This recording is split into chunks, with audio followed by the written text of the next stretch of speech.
ये वाला point clear है या नहीं है? क्लियर है? अब फेडरेशन तो क्लियर है, यूएसए में है। यूएसए में क्या है कि सेंटर और स्टेट दोनों के बीच में एक बैलेंस को क्रिएट किया गया है। ठीक है। हालांकि अवशिष्ट शक्तियां चूंकि स्टेट के पास है, इसलिए आप यह कह सकते हैं कि राज्य थोड़ा वहां भी अधिक शक्तिशाली है in comparison of state. But state भी कमजोर नहीं है वहां, स्टेट कमजोर नहीं, सॉरी सेंटर भी कमजोर नहीं है वहां। मतलब राज्य और केंद्र दोनों ही संतुलित रूप में है। जहां पर आवश्यकता है कि राज्य मजबूत हो, वहां राज्य मजबूत है। जहां पर आवश्यकता है कि नहीं केंद्र मजबूत हो, केंद्र मजबूत है। लेकिन भारत में आप आओ, इंडिया में यूनियन वाला है, तो यूनियन में क्या है? सेंटर स्ट्रोंग है, स्टेट वीक है। एमेंडिंग पावर किसके पास है? सेंटर के पास है। इनफैक्ट इसको यह समझिए कि सेंटर डोमिनेंट रोल को प्ले करता है। एमेंडिंग स्टेट अगर पावर की बात करोगे, कुछ जो अमेंडमेंट्स हैं उसमें राज्यों की भी रोल है, but ultimately state legislative assembly या राज्य विधानसभा जो है वह संशोधन को प्रस्तावित नहीं कर सकता है। क्या राज्यों में संविधान संशोधन को प्रस्तावित किया जा सकता है? नहीं, हमेशा संसद में ही इसको प्रस्तावित किया जाएगा। इतनी बात क्लियर है? और अवशिष्ट शक्तियां भी सेंट्रल गवर्नमेंट के पास होता है या पार्लियामेंट के पास होता है, ऐसा आप समझो। इंडिया और कनाडा इसका एग्जाम्पल है। मतलब जब यहां पर डिवीजन ऑफ पावर है तो यह डिवीजन ऑफ पावर किसके फेवर में है? सेंट्रल गवर्नमेंट के फेवर में है। डिवीजन ऑफ पावर हर जगह है, लेकिन कहीं पर स्टेट के फेवर में है, कहीं पर सेंटर के फेवर में है, कहीं पर बैलेंस्ड है।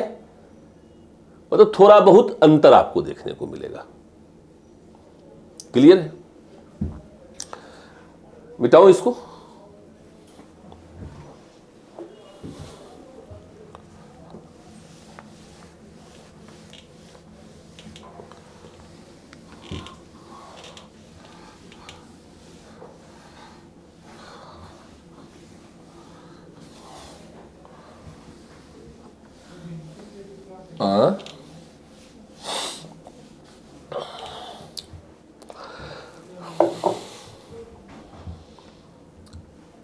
इसके पश्चात ये बेसिक्स था। इसके पश्चात एक पॉइंट यहां पर उभरता है। उस पॉइंट को अगर आप समझ लोगे तो आप सारे के सारे क्वेश्चन को एनालाइज कर सकते हो। खास करके बीपीएससी में जो क्वेश्चन पूछे गए हैं उसको आप एनालाइज कर सकते हो। और इसके साथ साथ और कुछ बेसिक्स को जोड़ेंगे हम। एक तो इस पॉइंट को समझेंगे, इसके बाद 1950 से लेकर 2019 तक जो सेंटर स्टेट रिलेशनशिप रहा है उसको समझेंगे, तब बीपीएससी के क्वेश्चंस का आंसर किया जा सकता है, अदरवाइज नहीं किया जा सकता है। तो क्वेश्चन पर मैं बाद में आता हूं, पहले उसको मैं समझा देता हूं। इसको कहते हैं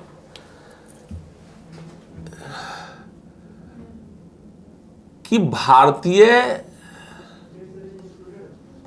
संविधान में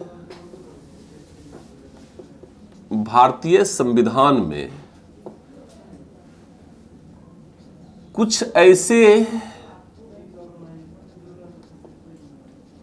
प्रावधान हैं जो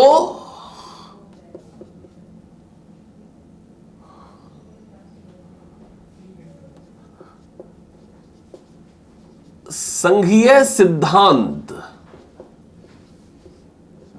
के प्रतिकूल है।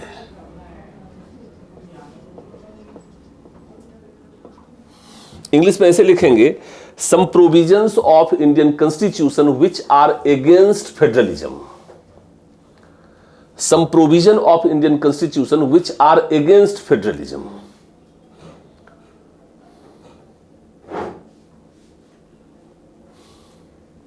क्लियर है? भारतीय संविधान में कुछ ऐसे प्रावधान हैं जो संघीय सिद्धांत के प्रतिकूल है। Some provisions of Indian constitution which are against federalism. 2 point तो मैं बेसिक रूप में आपके सामने प्रेजेंट करता हूं। पहली बात,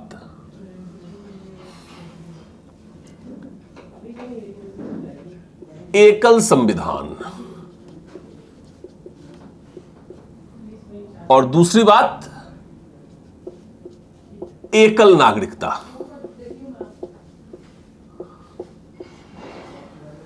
single constitution, single citizenship. Single constitution, single citizenship.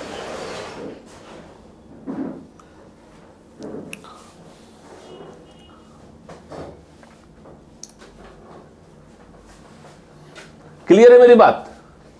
यहां पर मैं आपको यह बतलाना चाह रहा हूं कि जो संघीय देश हैं वहां पर दोहरा संविधान और दोहरी नागरिकता होती है, लेकिन भारत में एकल संविधान का होना अर्थात राज्यों का अपना संविधान नहीं है, एक ही संविधान है और एक ही नागरिकता भी है, जो संघीय सिद्धांत के प्रतिकूल है। तीसरी बात मैं आपको बतलाना चाहता हूं, आर्टिकल 3। वकील साहब,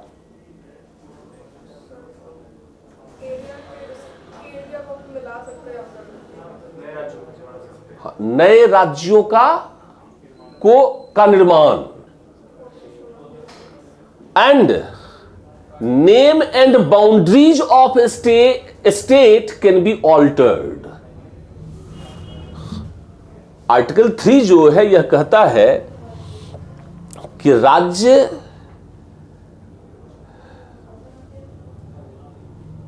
दो या दो से अधिक राज्यों को या एक राज्यों से ही संसद के पास वह सर्वोच्च शक्ति है कि वह राज्यों का निर्माण कर सकता है। ठीक है, यहां तक कि राज्यों के नाम वह उसकी सीमा को भी संसद चाहे तो परिवर्तित कर सकता है। बिहार से झारखंड बना दिया। अभी आंध्र प्रदेश में जो आंध्र प्रदेश विधानसभा थी उसने तेलंगाना के विरोध में मत पास किया था, लेकिन संसद ने तेलंगाना को बनाया, आपको याद होगा। इसी तरह से जब झारखंड बना था तो बिहार विधानसभा ने प्रस्ताव के विपरीत में मतदान किया था, लेकिन फिर भी संसद ने किया ऐसा। तो राज्यों के निर्माण के संबंध में और राज्यों के नाम व सीमा को परिवर्तित करने के संबंध में जो सर्वोच्च शक्ति है वह संसद के पास विद्यमान है। एक बात को ध्यान में रखिएगा, अमेरिका जैसे देश में या किसी भी ऐसे शासन में जहां भारत को छोड़कर और कनाडा को छोड़ दीजिए, जहां पर संघीय शासन है, वहां पर राज्यों का अपना अस्तित्व होता है और राज्य के अस्तित्व को प्रादेशिक अखंडता प्राप्त होता है। मतलब राज्यों का निर्माण नहीं किया जा सकता है, अर्थात जो राज्य हैं उनको प्रादेशिक रूप में अखंड माना गया। जैसे आप कहते हैं कि इंडिया इंटीग्रेटेड है, इंटीग्रिटी मतलब भारत जो है अखंड है, इंटीग्रिटी है। उसी तरह से राज्यों की भी अखंडता के सिद्धांत को माना जाता है, आप उसको घटा बढ़ा नहीं सकते हैं। मतलब अमेरिका में इसीलिए कहते हैं कि अमेरिकी फेडरेशन को कहा गया है कि आप उसको डिस्ट्रक्ट नहीं कर सकते हैं और ना ही राज्य को डिस्ट्रक्ट कर सकते हैं। अमेरिकी राज्य को समाप्त नहीं किया जा सकता है। मतलब टेरिटोरियल इंटीग्रिटी है, प्रादेशिक अखंडता है, राज्य अखंड है वहां पर। और अमेरिकन फेडरेशन भी कहता है कि वह उसमें भी इंटीग्रिटी है, अर्थात वह भी अखंड है। मतलब अमेरिकी संघ में ना तो संघ और ना ही राज्य दोनों का विनाश किया जा सकता है। Neither federation nor states can be destructible. कोई भी डिस्ट्रक्ट नहीं होगा, दोनों बना रहेगा। इंडिया में क्या है, यूनियन जो है वह अखंडता है उसको, लेकिन राज्यों को अखंडता प्राप्त नहीं हुआ। तो जब राज्यों को अखंडता ही नहीं मिला, राज्य का अस्तित्व संसद के ऊपर निर्भर कर गया, तो यह संघ कैसा है? बात समझिए, मेरी बात समझ में आई? नए स्टेट जो बनते हैं वो नए क्षेत्रों को मिलाने से बनते हैं भाई साहब। पुराने राज्य को डिस्ट्रक्ट नहीं किया जाएगा। अमेरिका क्या है कि अमेरिका को कहा गया था अवसरों की भूमि, इसलिए क्योंकि वो निर्जन थे, तो विभिन्न क्षेत्र बाद में आबाद हुए, इसलिए बाद में वो संघ में शामिल हुए। मूलतः तो जो अमेरिका कहलाया, जो यूएसए कहलाया, वहां पर 13 स्टेट्स ही थे, 13 कॉलोनीज ही थी। आज वहां पर 51, अगर आप कोलंबिया को जोड़ देंगे तो 51 हो जाएगा। मतलब 50 स्टेट्स से हैं और एक कोलंबिया है। तो वो बाद में बने हैं, तो वो बाद में उन्होंने ज्वाइन किया है फेडरेशन को। बात आई, क्लियर है? अब आप आइए, इसको लिखाने की जरूरत नहीं है, प्रीलिम्स वगैरह में इसको लिखाते हैं। आर्टिकल 3 क्या कहता है, यहां पर समझना है आपको।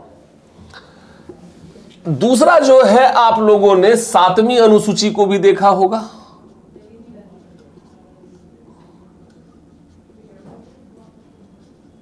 सेवंथ शेड्यूल,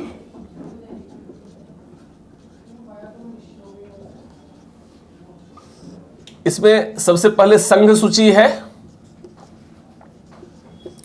फिर राज्य सूची है, और फिर समवर्ती सूची है।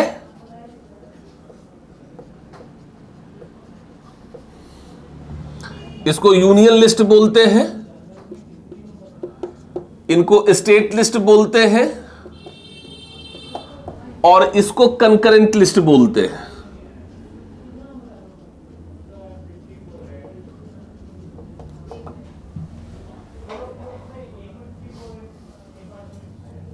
ठीक है? यूनियन लिस्ट में 99 सब्जेक्ट्स हैं, इसमें 60 सब्जेक्ट्स हैं, इसमें 52 सब्जेक्ट्स हैं।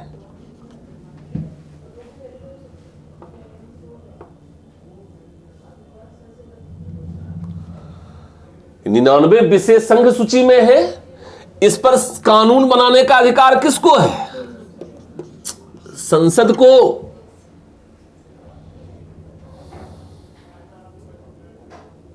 संसद को ना, कानून तो संसद बनाती है ना।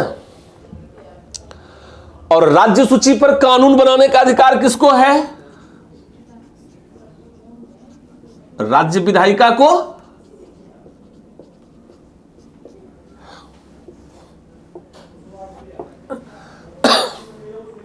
समवर्ती सूची पर संसद और राज्य विधायिका दोनों ही कानून बना सकते हैं।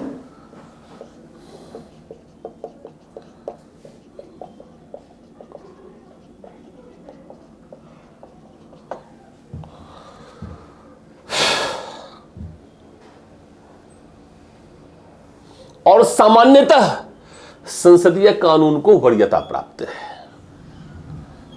सामान्यतः संसदीय कानूनों को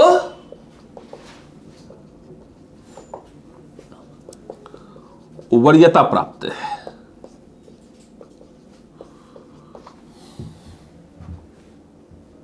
ठीक है? अब वकील साहब ये बताइए कि किस किस सर्कुमस्टांसेज में राज्य सूची के विषय पर संसद कानून बना सकता है, अंडर विच सर्कुमस्टांसेज। आर्टिकल बताओ, आर्टिकल।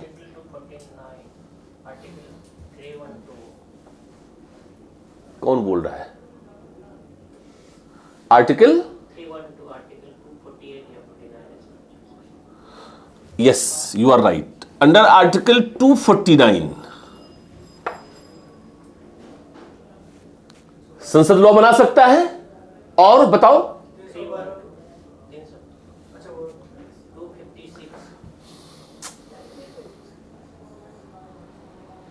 बताओ, बताओ। दो राज्यों में विवाद होने, दो राज्यों के बीच जब विवाद होता है उस समय का एक कानून। वो 262 है। किसमें? 262 में। अच्छा, 262 में। ये लग रहा है कि सर तो बेयर एक्ट को लेके आए नहीं है, इसलिए सर को कुछ भी कह दो। याद रखना, राज्य सूची के विषय पर अनुच्छेद 249,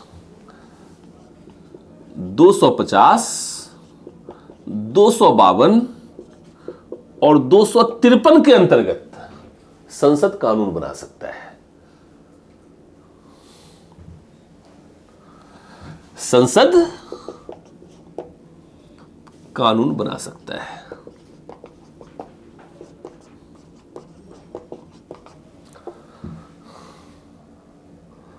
याद रखना, यह राज्यसभा के संकल्प के आधार पर 249, राज्यसभा के संकल्प के आधार पर on the basis of resolution of house of state, article 250 during national emergency. यह क्या है? राष्ट्रीय आपात के समय,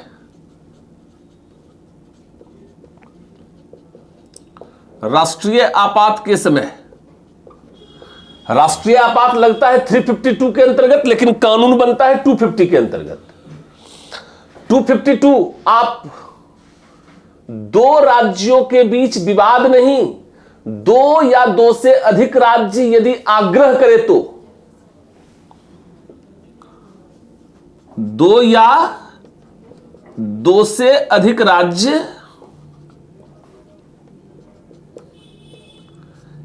के आग्रह पर, इफ टू और मोर स्टेट्स रिक्वेस्ट्स, और 253 अंतरराष्ट्रीय संधियों के आधार पर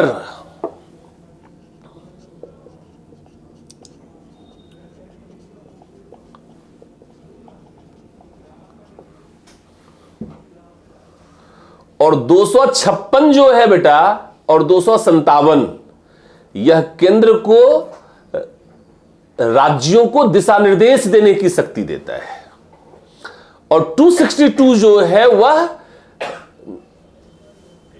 नदी जल विवाद पर संसद को ट्रिब्यूनल बनाने की शक्ति देता है। ठीक है ना? क्लियर है? अर्थात इन सर्कुमस्टांसेज में या इस आर्टिकल के बेसिस पर संसद जो है राज्य सूची के विषय पर कानून बना सकता है। अब एक बात देखिए, सिंपली जो 7वीं अनुसूची है वो डिवीजन ऑफ पावर है।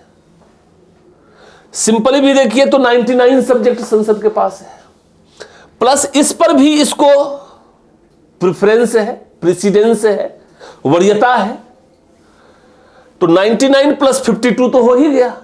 बचा था ये 60, इसको भी इस प्रोविजन के अंतर्गत बना सकता है। लेकिन राज्य किसी भी परिस्थिति में संघ सूची के विषय पर कानून नहीं बना सकते हैं। तो वस्तुतः शक्तियों का बंटवारा केंद्र सरकार के पक्ष में है। मैं ये बात बताना चाह रहा था आपको, मतलब केंद्र सरकार इतना अधिक शक्तिशाली हो गई है कि जो राज्यों की स्वतंत्रता है, जो संघीय जो सबसे महत्वपूर्ण संघीय सिद्धांत है, वह राज्यों की स्वतंत्रता ही समाप्त हो जाती है। केंद्र के पास इतना शक्ति आ जाता है, या संसद के पास इतनी शक्ति आ जाती है। ठीक है, तो साथ साथ ये सारे आर्टिकल्स भी ध्यान में रखोगे। इसी के साथ साथ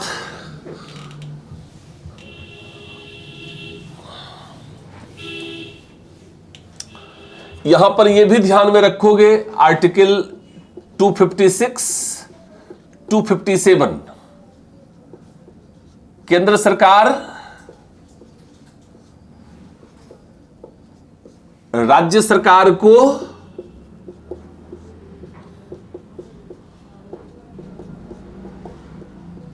दिशा निर्देश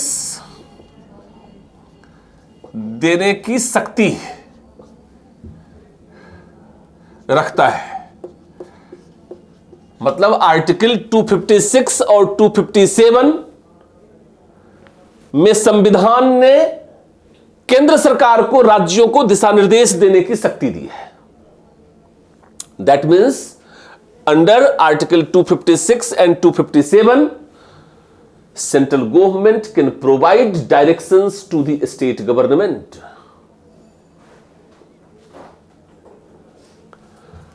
आर्टिकल 262 अंतर्राज्यीय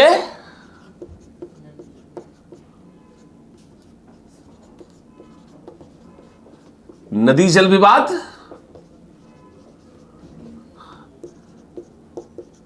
के समाधान की अंतिम शक्ति किसमें निहित है? संसद में निहित है।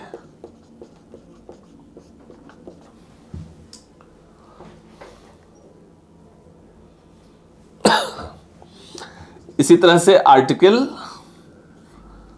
268 टू 274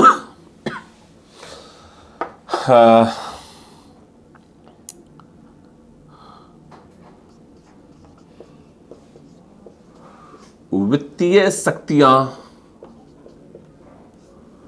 भी केंद्र के पक्ष में है। इसलिए राज्य क्या है? वित्तीय रूप से ही कमजोर हो गए।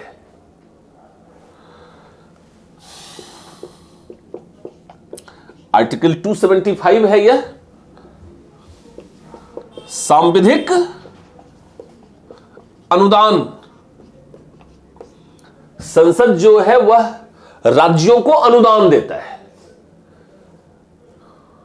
अब देखिए, पहली बात सुनिए, 268 टू 274 के बीच में राज्यों को कम आर्थिक शक्तियां दी गई, केंद्र को अधिक आर्थिक शक्ति दी गई। अब चूंकि केंद्र के पास अधिक संसाधन है, इसलिए अब केंद्र सरकार क्या करेगा? राज्य सरकार को सहायता अनुदान देगा, सांविधिक अनुदान। तो केंद्र सरकार के आसपास कोलकाता में भले ही ममता दीदी कुछ भी बोल दें, लेकिन जब दिल्ली आएंगी तो प्रधानमंत्री के आसपास घूमती नजर आएंगी। क्यों? थोड़ा सा देखिए, कुछ बढ़ा दीजिए, कुछ अनुदान दीजिए, बहुत स्थिति खराब चल रही है। ठीक है। अब है कि करों का बंटवारा होगा केंद्र और राज्य के बीच में। आर्टिकल 280, यह बंटवारा कौन करेगा? वित्त आयोग। और वित्त आयोग में राज्यों का कोई प्रतिनिधित्व नहीं होता। केंद्र सरकार अर्थात राष्ट्रपति के द्वारा इसका निर्माण होता है। अब देखो, अब 282 यह था सांविधिक अनुदान, यह है सार्वजनिक उद्देश्य से अनुदान। इसको क्या कहते हैं पता है निकिता? नहीं, इसको पॉकेट मारी कहते हैं। इसी को पॉकेट मारी कहते हैं। पब्लिक पर्पस ग्रांट है ये, ठीक है। और यह क्या है? यह पॉकेट मारी है। कैसे? अब देखो, अब हम लालच देंगे कि अब हम पब्लिक पर्पस से आपको ग्रांट्स देते हैं, उसमें हम क्या करेंगे, 75% कंट्रीब्यूट हम करेंगे, बट 25% कंट्रीब्यूट आपको करना है। स्कीम कौन बनाएगा? सेंट्रल गवर्नमेंट, जिसको कहते हैं सेंट्रल स्पॉन्सर्ड स्कीम, केंद्र प्रायोजित योजना। उसमें केंद्र कहेगा 75 मैं देता हूं, 25 तुम दोगे तो यूज करोगे, मतलब तुम्हारे पॉकेट में जो है वो अभी हम डिसाइड करेंगे कि कैसे खर्च करना है। तो इसको पॉकेट मारी नहीं कहेंगे। राज्यों के पास कम है और जो कम है वह भी सेंट्रल स्पॉन्सर्ड स्कीम में दिखाएगा आपको बहुत बड़ा। देखो भाई, 75% हम कंट्रीब्यूट कर रहे हैं, तुमको 25% ही करना है, तभी तुम ये 75 ले पाओगे। मतलब जो थोड़ा बहुत है वह भी सेंट्रल गवर्नमेंट ले लेता है सेंट्रल स्पॉन्सर्ड स्कीम में, केंद्र प्रायोजित योजना में। तो ये पॉकेट मारी नहीं तो क्या है? बात आई समझ में? इसी तरह से आपको बताने की जरूरत नहीं है, आप सब लोग तैयारी कर ही रहे हैं पीसीएस की, हमारा पूरा आशीर्वाद है और मैं पूरा तन मन धन से यह प्रयास कर रहा हूं कि आप पीसीएस तो बन ही जाओ। पूछो क्यों? ताकि डेली सुबह और शाम तुम्हें ऑल इंडिया सर्विसेज का जो तुम्हारा बॉस होगा वो डेली तुम्हारी धुलाई किया करेगा। इसलिए हमारा पूरा सहयोग है, आप पीसीएस की तैयारी करो, पीसीएस बन जाओ। पीसीएस की औकात एक क्लर्क से अधिक की नहीं है। आता हूं आर्टिकल 312 ऑल इंडिया सर्विसेज, इतना बड़ा जाइंट नेम ये बैठा रहेगा तुम्हारे सर के ऊपर और same examination, same syllabus, same level की तैयारी करके गया है। लेकिन इसका जो स्टेटस देखोगे, इसका जो पावर्स देखोगे और इसकी जो सैलरी देखोगे, इसका जो रुतबा देखोगे, तो तुम्हें जो है सिर्फ जलन होगी। पानी दिन भर पीते रहोगे और उसको देख के जलते रहोगे कि बताओ यार, ये भी दिल्ली में पढ़ा था, हम भी दिल्ली में पढ़े थे, ये भी आलोक सर से पढ़ा था, हम भी आलोक सर से पढ़े थे, इसको इतना पावर, इतना रुतबा और हमें कुछ भी नहीं। हम वेट कर रहे हैं। एसडीएम को डेली रिपोर्टिंग करना होगा, रिपोर्ट करने के लिए बुलवा लेगा सब सारे एसडीएम को, और वहां पर एक पीए जो कलर को होता है, वो पीए बाहर में बैठा रहेगा। आप पूछेंगे कि सर थोड़ा पूछते, मिलना था, रिपोर्टिंग के लिए बुलाए थे। बहुत परेशान कर रहे हो तुम, जाकर के वहां बैठो कोने में। ये कौन सा तरीका है तुम्हारा? बता नहीं दिया साहब मीटिंग में। तो एक क्लर्क आपको डांटेगा, डेली फटकारेगा। मतलब डीएम तो डांटेगा भी नहीं, डांटेगा तो भी दिक्कत हो जाएगी। डीएम डांट लगा दिया तो बहुत बड़ी दिक्कत। डीएम अपने क्लर्क से आपको डटवाएगा, पीए डेली फोन कर करके आपको परेशान करेगा।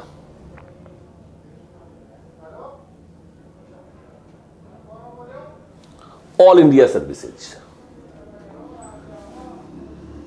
मतलब मेरे कहने का यह था कि यात्रा यहीं पर रोकना मत।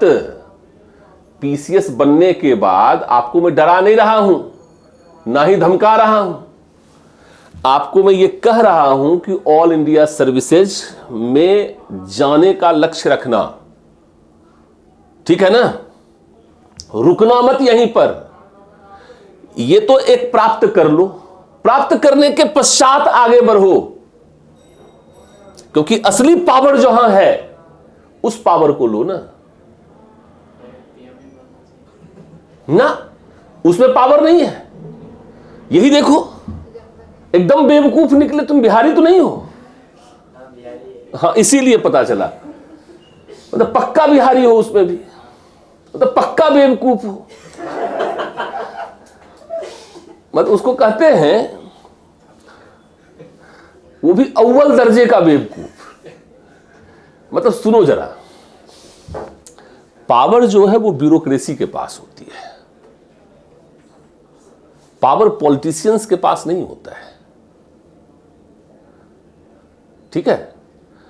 और ब्यूरोक्रेसी में दो लेवल है, एक स्टेट लेवल, एक ऑल इंडिया लेवल। तो जो ये ऑल इंडिया लेवल का जो ब्यूरोक्रेसी है, पावर इसके पास है। और वो कौन सा पावर है? जो प्रेसिडेंट ऑफ इंडिया वाले टॉपिक में तुम पढ़ोगे कि प्रेसिडेंट को ये सारा पावर है, इनफैक्ट वो सारा पावर यूज कौन करता है? ये यूज करता है। तुम जो मुहर लगाओगे भारत सरकार, तुम कोई भी डिसीजन लोगे तो तुम मुहर लगाओगे भारत सरकार, मतलब वो माना गया सिद्धांत कि राष्ट्रपति का निर्णय है। निर्णय तुम ले रहे हो, काम सब तुम कर रहे हो, बट राष्ट्रपति जो है आर्टिकल 77 के अंतर्गत वो मुहर लगाने का राइट आपको दे देगा।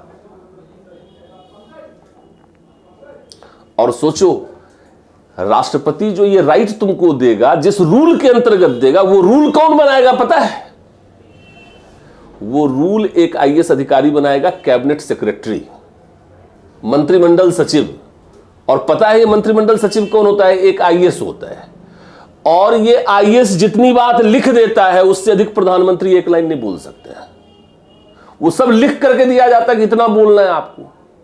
वास्तव में जो प्रधानमंत्री बोल रहे होते हैं वो नहीं बोलते हैं, वो सब लिख करके प्रिपेयर्ड करके दिया जाता है कि आपको ये बोलना है, ये कॉन्फ्रेंस में जा रहे हैं, ये लेके बोलना है आपको। किसी भी अंतरराष्ट्रीय मंच पर जाएंगे तो वो कैबिनेट सेक्रेटरी और कैबिनेट सेक्रेटेरिएट होता है इसके लिए, वो जितना लिख देगा उतना ही बोलना है उनको। वही रूल बनाता है पूरे ऑल ओवर इंडिया के लिए, और उस रूल को प्रेसिडेंट साइन करते हैं कि हाँ ठीक है ये रूल रहेगा। और इसी रूल से सारे लोग गाइड होते हैं और सारे लोग प्रेसिडेंट के पावर्स को यूज करते हैं। कार्यपालिका तो प्रशासनिक कार्यपालिका आप हैं, राजनीतिक कार्यपालिका वो है। तो ओरिजिनल जो पावर है वो कार्यपालिका के पास है, अर्थात जो ब्यूरोक्रेसी में है, ठीक है। ऑल इंडिया सर्विसेज क्लियर है? इसमें लोग क्यों जाना चाहते हैं, कभी सोचा तुमने? असली मलाई है, देखो, अपॉइंट करेगा सेंटर, एग्जामिनेशन लेगा सेंटर, ट्रेनिंग देगा सेंटर, सर्विस कंडीशन डिसाइड करेगा सेंटर, सेंटर डिसाइड करेगा कि तुम्हें सैलरी क्या दिया जाएगा, फिर तुम्हारा पोस्टिंग कर देगा स्टेट में, और स्टेट को कहेगा वो सैलरी दो। डिसाइड कौन करेगा? सेंटर। लेकिन तुम्हारा पोस्टिंग होगा स्टेट में, तो तुम सर्व तो स्टेट को कर रहे हो ना, तो सैलरी स्टेट दे, ठीक है। अब सोचो, स्टेट गवर्नमेंट क्या तुमको कंट्रोल कर सकती है? नहीं, फाइनल कंट्रोल सेंट्रल गवर्नमेंट के पास है। कोई भी डिस्प्यूट हो जाए स्टेट गवर्नमेंट और तुम्हारे बीच में, तो वो सब सेंट्रल गवर्नमेंट डिसाइड करेगा, ठीक है ना। और ऑल इंडिया सर्विसेज के ही पावर्स को यूज कर बिहार में ही अनिल लखीना बन गया था। अनिल लखीना नाम था या डॉक्टर सी के अनिल? डॉक्टर सी के अनिल। शहाबुद्दीन आज भी जेल में अगर बंद है तो उसी आईपीएस के कारण। जो इतना बड़ा तंत्र था शहाबुद्दीन का, सबको डिस्ट्रॉय कर दिया उसने। किस लिए? तो डीएसपी को एक तमाचा जड़ दिया था मात्र इसके लिए। डॉक्टर सी के अनिल ने यह प्रण लिया कि ठीक है तुमने पुलिस वाले को मारा है, तब तुम्हारा सारा तंत्र में कोलैप्स कर दूंगा। 48 घंटे के अंदर सबको पकड़ के शूट आउट कर दिया। इसको पकड़ा, घसीटता हुआ जो है वो पटना एयरपोर्ट पर लाया, सीधे पकड़ा तिहाड़ जेल में जाके पटक दिया। और तब से आज तक इतनी धाराएं लगा दी हैं कि तब से आज तक इसको बेल ही नहीं मिल रहा है। अच्छा, बेल भी मिलता है तो लोग सुप्रीम कोर्ट में चले जाते हैं, सुप्रीम कोर्ट फिर कहता है तिहाड़ में रख दो इसको।